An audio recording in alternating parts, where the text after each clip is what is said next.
Hello, नमस्कार. मी रेश्मा तुमचं सर्वांचं माझ्या यूट्यूब चॅनलमध्ये मनापासून स्वागत करते. सर्वांना श्री स्वामी समर्थ. सकाळची रांगोळी देवपूजा झालेली आहे आणि स्वयंपाकाची तयारी चालू आहे. सकाळचा व्हिडिओ आहे. थोडी कामाची गडबड चालू आहे कारण थोडंसं बांधकाम काढलेलं आहे. म्हणजे जे आपल्या टॉयलेटसाठी सेफ्टी टँक बनवले जातात ते बनवलेलं आहे आणि त्याचीच धावपळ होती, त्यामुळं व्हिडिओ टाकणं झालं नाही जास्त.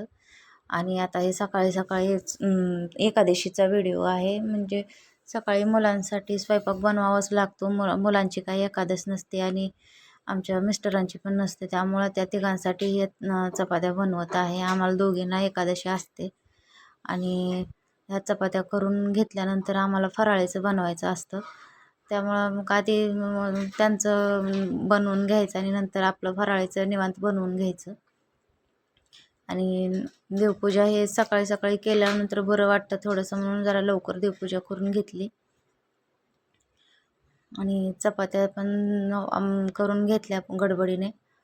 आणि नंतर मिस्त्री कामाला येतात, त्यामुळं जास्त धावपळ होते. आपल्याला लक्ष द्यावं लागतं तिकडे पण, त्यामुळे मग इकडली कामे आपले राहतात थोडीशी. आणि हे मी रात्री हरभरे भिजू घातलेले होते आणि छान मस्त टम्म फुगलेत हरभरे. आणि त्याची मी अशी सिंपल अशी उसळ बनवणार आहे, जी माझ्या छोट्या मुलाला आवडते.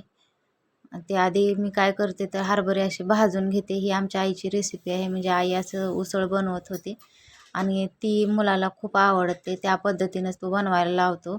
म्हणजे त्याला उकडून घेतलेले उसळ आवडत नाही, अशी भाजून घेतल्यानंतर त्याला आवडते. मग ही अशी तव्यावर भाजून घ्यायची आणि व्यवस्थित भाजल्यानंतर ते असे परतून व्यवस्थित भाजून घ्यायची बिना तेल टाकताच. आणि नंतर ती चांगली भाजल्यानंतर प्लेटमध्ये काढून घ्यायची. आणि ही अशी व्यवस्थित भाजली. आता ते हे प्लेटमध्ये काढून घेतली भाजल्यानंतर.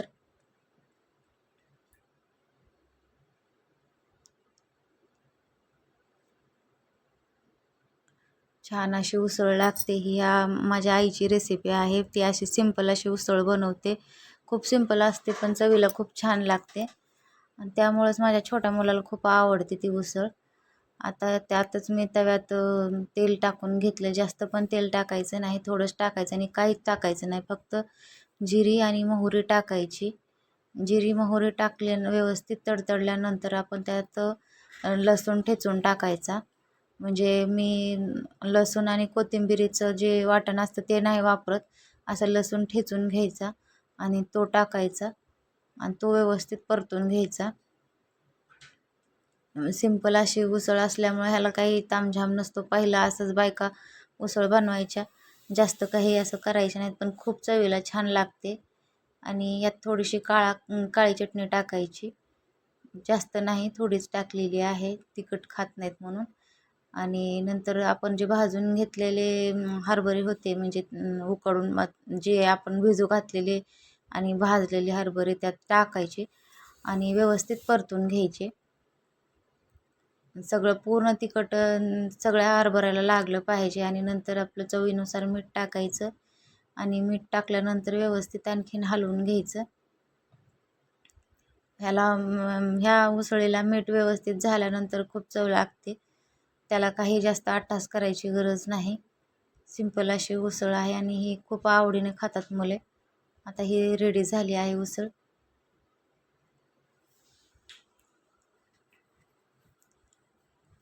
ते आपण आधी भाजल्यामुळं पण आपल्याला जास्त वेळ ही भाजायची गरज नाही. आता मी व्यवस्थित काढून घेतली.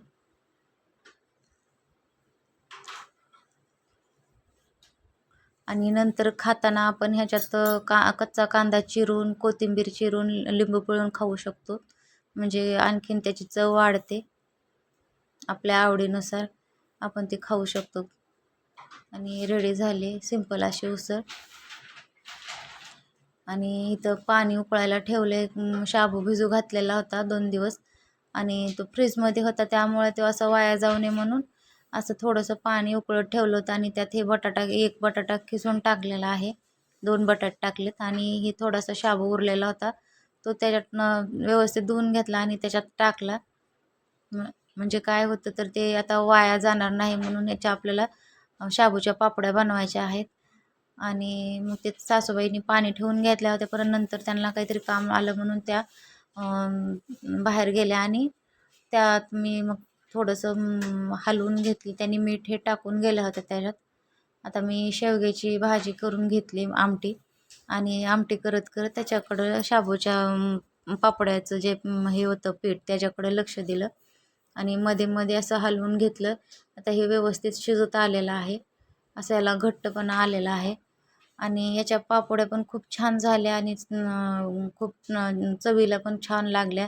अशा खुसखुस आणि कुरकुरीत झाल्या होत्या, त्यामुळे खूप पण छान बनल्या. आता त्या सासूबाई गेल्यात घेऊन घालायला, कारण थोडंच असल्यामुळे त्याने एकटाच घालत आहेत आणि इथं मला एकादशी असल्यामुळं आता हे भगर बनवायचे आहे आणि त्या जोपर्यंत पापड्या घालून येतात तोपर्यंत मी भगर बनवून घेत आहे.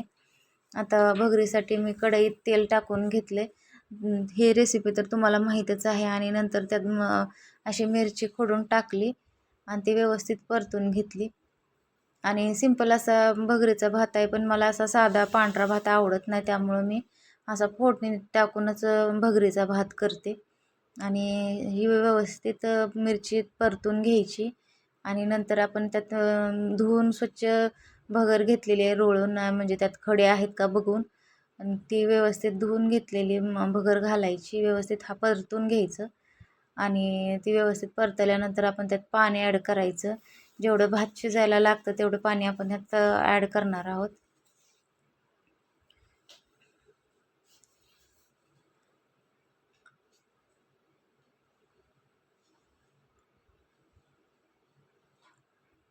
आणि असं पाणी टाकून घेतलं,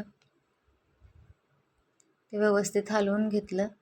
आता आपल्याला यात आपल्याला ह्या भगरीच्या तांदळात जेवढं पाहिजे तेवढं पाणी टाकून नंतर मीठ आणि शेंगदाण्याचं कूट टाकायचं आहे आणि मीठ आणि शेंगदाण्याचं कूट टाकून ते आपल्याला शिजत ठेवायचं आहे.